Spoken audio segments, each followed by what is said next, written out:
നിറവിലേക്ക് സ്വാഗതം. ഈ ലോകത്തിൽ ആശ്വാസങ്ങൾ കണ്ടെത്തുന്ന സമ്പന്നർക്ക് ഹാ കഷ്ടം. ദരിദ്രർ ദൈവരാജ്യത്തിൽ പ്രവേശിക്കുമ്പോൾ സമ്പന്നർ പുറത്തുനിന്ന് കണ്ണുനീർ തൂകും. വിശുദ്ധ ദമാസോസ് ഒന്നാമന്റെ ഈ വാക്കുകൾ ശ്രവിച്ചുകൊണ്ട് നമുക്ക് നിറവ് ആരംഭിക്കാം.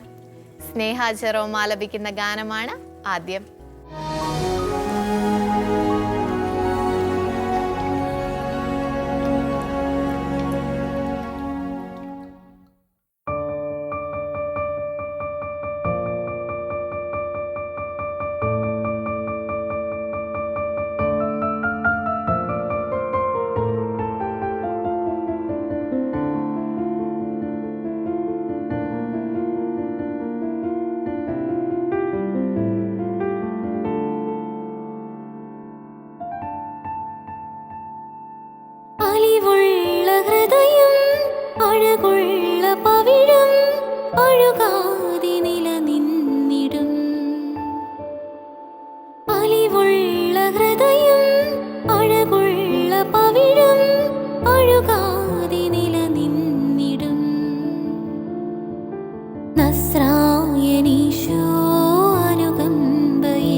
പ്രണീതമാണ് അടിയനുള്ള ഹൃദയമെങ്കിലും കണിശമായും അപരനോട് കനിവ് കാട്ടുമേ.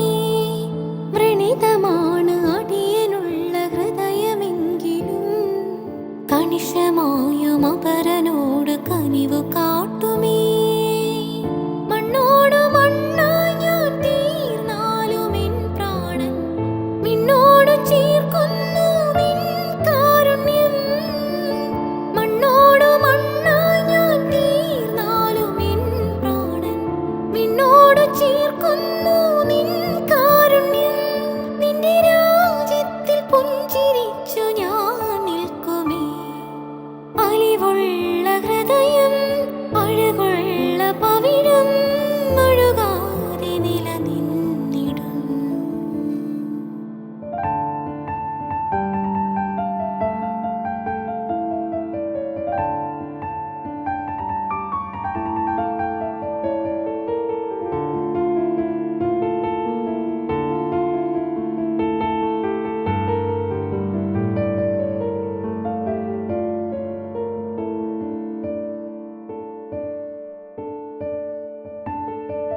മരണനേരം കരുണ തേടി കീണിടുമ്പോഴും ശരണമായിടുന്നു നിന്റെ പുണ്യകീർത്തനം. മരണനേരം കരുണ തേടി കീണിടുമ്പോഴും ശരണമായിടുന്നു നിന്റെ പുണ്യകീർത്തനം.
വലിയ വിഷമങ്ങളുടെ നടുവിലും ചിലർക്കെങ്കിലും ചിരിക്കാനും കാരണങ്ങളുണ്ട്.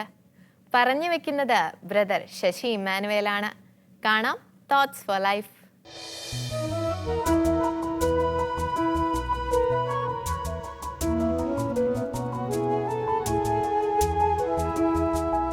സ്നേഹമുള്ളവരെ, ഫ്രാൻസിസ് മാർപ്പാപ്പ എഴുതിയ അതിമനോഹരമായ ഒരു പ്രബോധനമാണ് ജോയ് ഓഫ് ദ ഗോസ്പൽ, സുവിശേഷത്തിൻ്റെ ആനന്ദം. അതിനകത്ത് അദ്ദേഹം പറയുന്നുണ്ട്, യേശുവിനെ അഭിമുഖീകരിക്കുന്ന ഓരോരുത്തരുടെയും ജീവിതത്തിൽ ആനന്ദം നിരന്തരം നവജന്മം പ്രാപിക്കുന്നു. ക്രിസ്തുവിനെ കണ്ടുമുട്ടുന്ന ഓരോരുത്തരും പാപത്തിൽ നിന്നും, ഏകാന്തതയിൽ നിന്നും, ശൂന്യതയിൽ നിന്നും നിരന്തരം മോചിതരാണ്.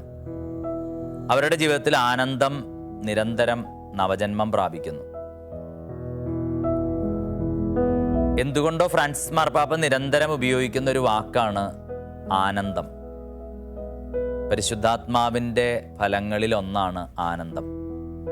ഒരു ഇംഗ്ലീഷ് പുസ്തകത്തിൽ ഇങ്ങനെ കാണാം, life is a tragedy to those who feel, but life is a comedy to those who think. ജീവിതം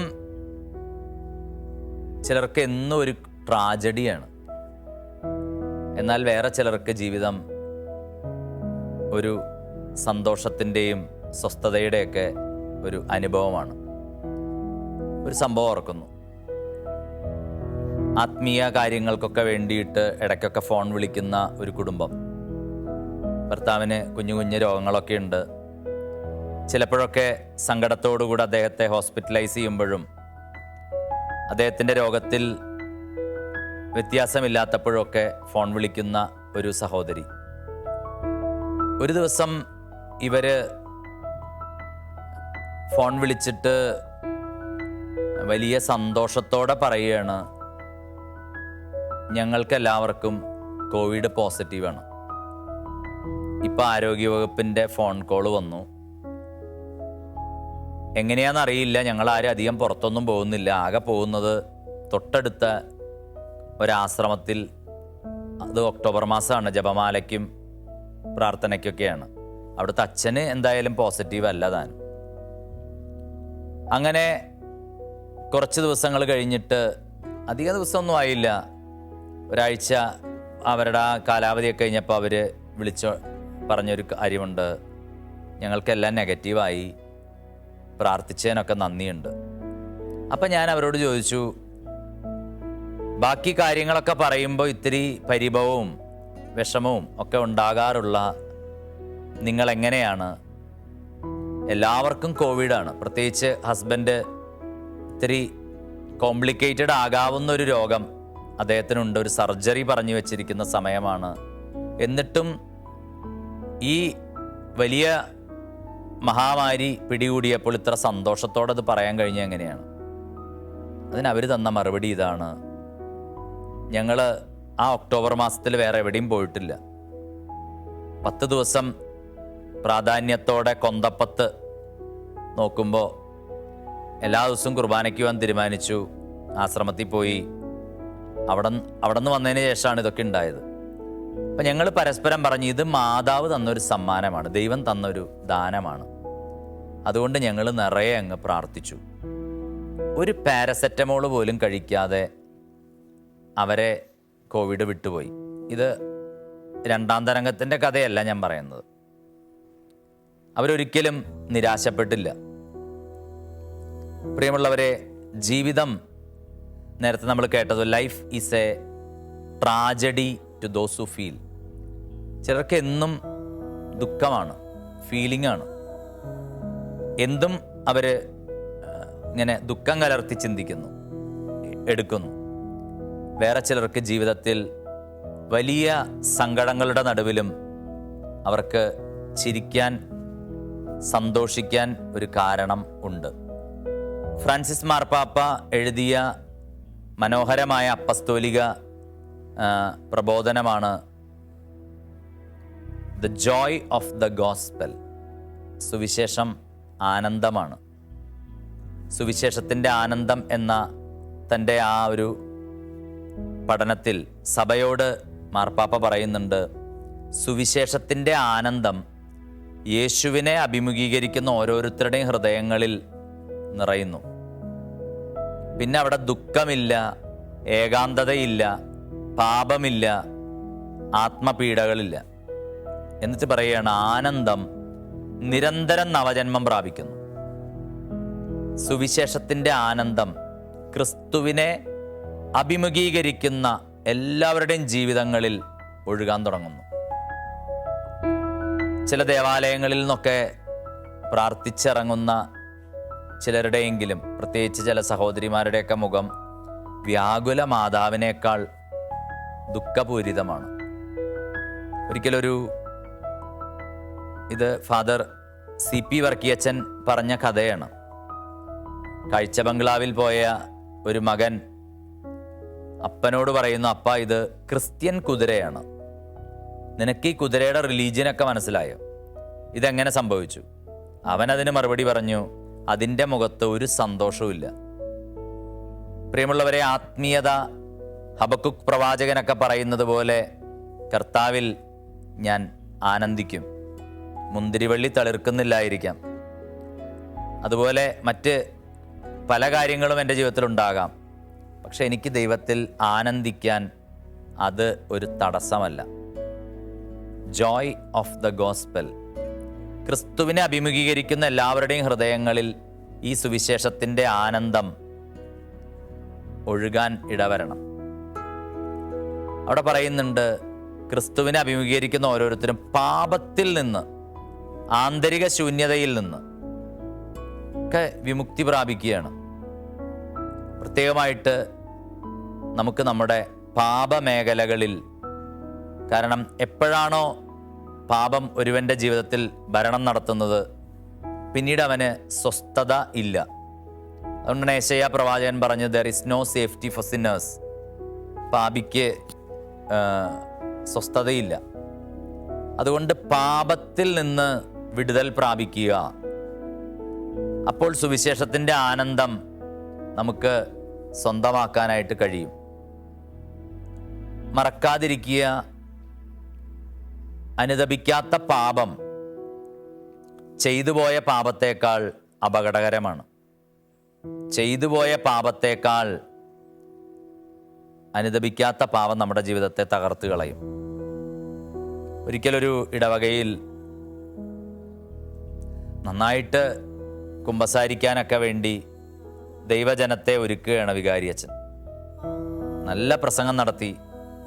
എല്ലാം കഴിഞ്ഞിട്ട് അച്ഛൻ ഇങ്ങനെ കൂട്ടിച്ചേർത്തു, ഇന്ന് ഈ പള്ളിയിൽ ഒരു പാപി വന്നിട്ടുണ്ട്. പെട്ടെന്ന് എല്ലാവരും പിറകിലേക്ക് തിരിഞ്ഞു നോക്കാൻ തുടങ്ങി. അത് ആരാണപ്പാ? ആരായിരിക്കും? അത് കണ്ടുകൊണ്ട് അച്ഛൻ പറഞ്ഞു, ഇത് തന്നെയാണ് നമ്മുടെ പ്രശ്നം. കാരണം നമ്മളെല്ലാവരും പറയും ഞാനൊരു പാപിയാണ്. പക്ഷേ അതോടുകൂടെ നമ്മൾ ചേർത്ത് വയ്ക്കും, എന്നാൽ മറ്റുള്ളവർ എന്നേക്കാൾ വലിയ പാപികളാണ്, ഞാൻ അവരുടെ അത്രയൊന്നും മോശക്കാരനല്ല, ഞാനൊരു പാപിയാണ്, കുഴപ്പമൊന്നുമില്ല. പക്ഷേ എന്നേക്കാൾ വലിയ പാപികൾ മറ്റുള്ളവരാണ്.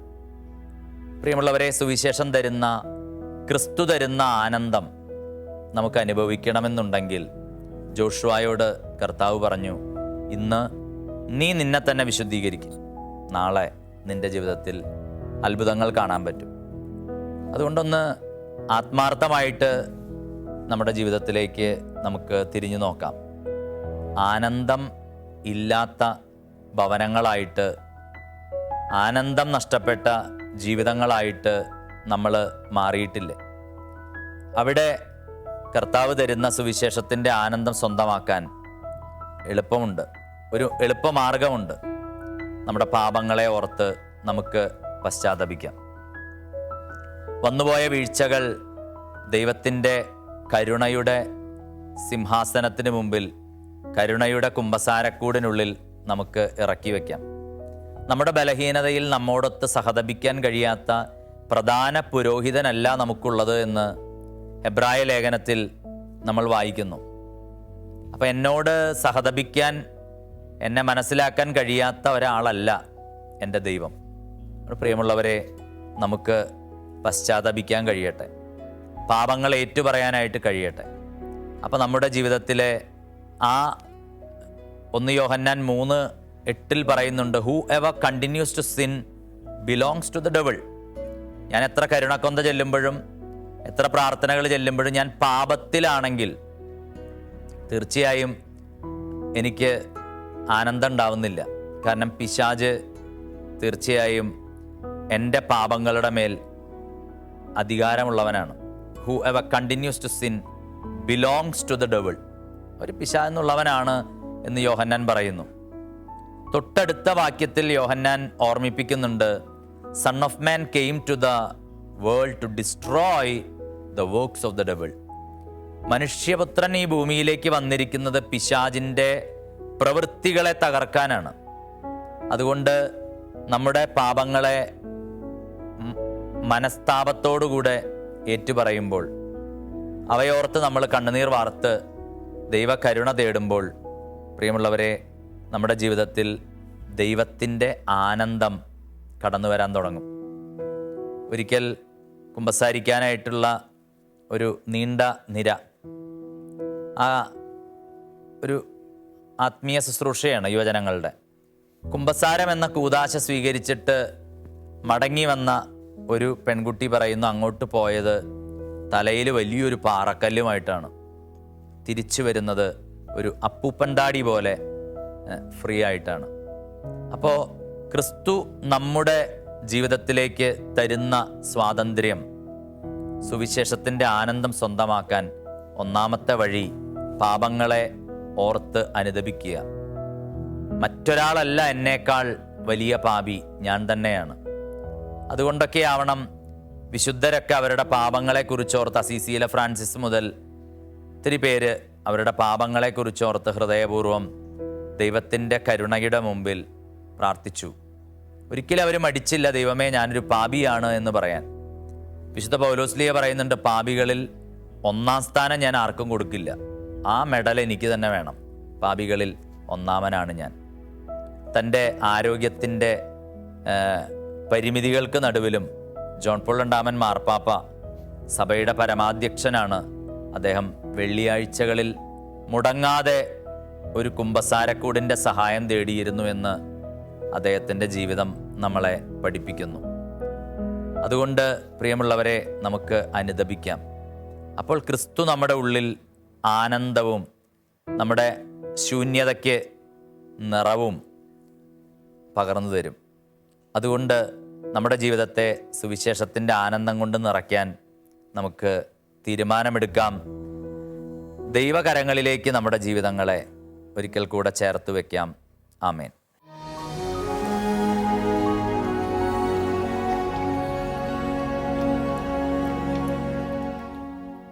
മീൽസ് വിത്ത് മോം എന്ന വീഡിയോയുമായി നിഷ ചേച്ചി റെഡിയാണ്. കാണാം പോസിറ്റീവ് വൈബ്സ്.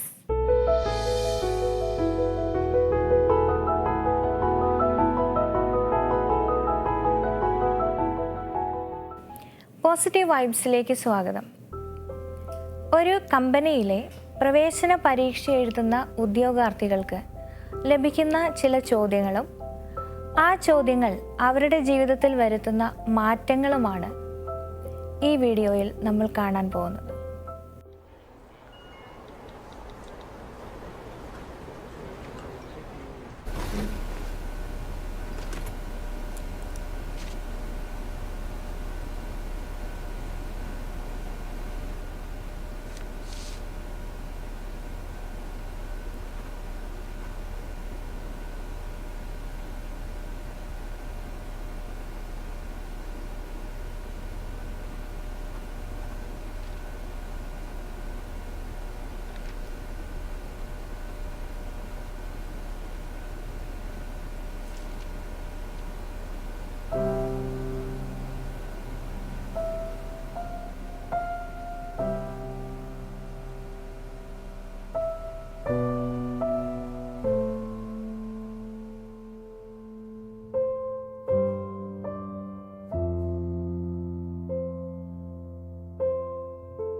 കമ്പനിയിലെ പ്രവേശന പരീക്ഷയ്ക്ക് എന്തിനായിരിക്കും അമ്മയെക്കുറിച്ചുള്ള ഇത്തരം ചോദ്യങ്ങൾ ചോദിക്കുന്നത്? ഈ കാലഘട്ടത്തിൽ ഏറെ പ്രസക്തമായ ഒരു ആശയമാണ് ഈ ഒരു വീഡിയോയിലൂടെ പങ്കുവയ്ക്കപ്പെട്ടിരിക്കുന്നത്. നമ്മുടെ വിദ്യാഭ്യാസത്തിൻ്റെയും പുരോഗതികളുടെയും ജോലിയുടെയും ശാസ്ത്ര പരീക്ഷണങ്ങളുടെയും ഒക്കെ അടിസ്ഥാനപരമായ ലക്ഷ്യം കൂടുതൽ മെച്ചപ്പെട്ട മനുഷ്യനാകുവാൻ നമ്മളെ സഹായിക്കുക എന്നുള്ളതാണ്. പക്ഷേ പലപ്പോഴും സംഭവിക്കുന്നത് നമ്മളിലെ മനുഷ്യത്വം ചോർത്തിക്കളഞ്ഞ് യാന്ത്രികമായ ജീവിതത്തിലൂടെ യന്ത്രമനുഷ്യരായി നമ്മളെ മാറ്റുക എന്നുള്ളതാണ്.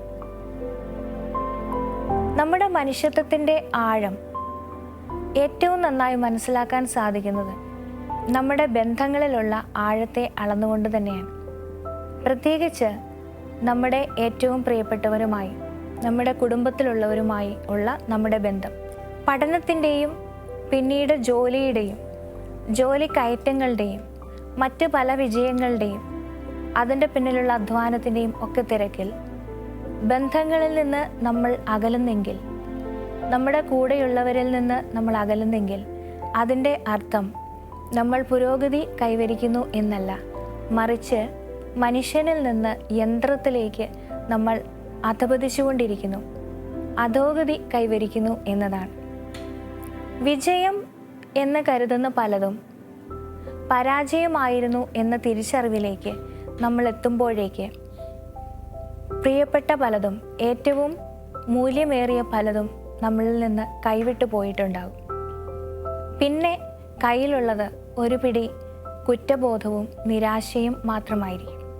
സ്വന്തം അമ്മയെ തങ്ങൾ എത്രത്തോളം പരിഗണിക്കുന്നു, കരുതുന്നു, സ്നേഹിക്കുന്നു എന്ന തിരിച്ചറിവിന് ഉദ്യോഗാർത്ഥികളെ പ്രേരിപ്പിച്ച കമ്പനി തീർച്ചയായും മനുഷ്യത്വത്തിൻ്റെ മനോഹരമായൊരു സന്ദേശമാണ് അവർക്ക് പകർന്നു കൊടുത്തത്.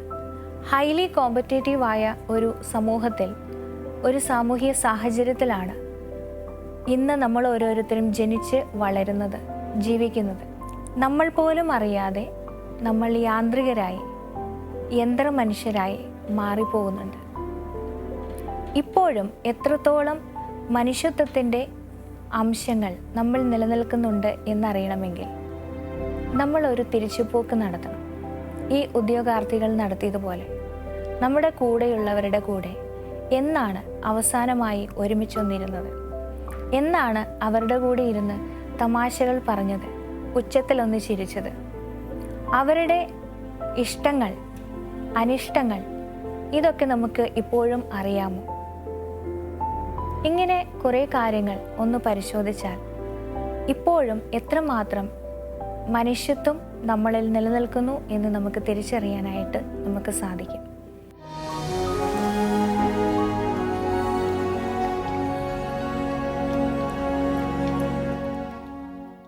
ഈ ലോകത്തിൽ ആശ്വാസങ്ങൾ കണ്ടെത്തുന്ന സമ്പന്നർക്ക് ഹാ കഷ്ടം. ദരിദ്രർ ദൈവരാജ്യത്തിൽ പ്രവേശിക്കുമ്പോൾ സമ്പന്നർ പുറത്തുനിന്ന് കണ്ണുനീർ തൂകും. വിശുദ്ധ ദമാസോസ് ഒന്നാമൻ്റെ ഈ വാക്കുകൾ ഒരിക്കൽ കൂടി ഓർമ്മിപ്പിക്കുന്നു. ഇന്നത്തെ നിറവ് ഇവിടെ അവസാനിക്കുന്നു. അഭിപ്രായങ്ങൾ അറിയിക്കുമല്ലോ. അടുത്ത ദിവസം വീണ്ടും കാണുന്നത് വരെ പരസ്പരം പ്രാർത്ഥനയിൽ ഓർക്കാം. ഈശോ മിശിഹായ്ക്ക് സ്തുതിയായിരിക്കട്ടെ.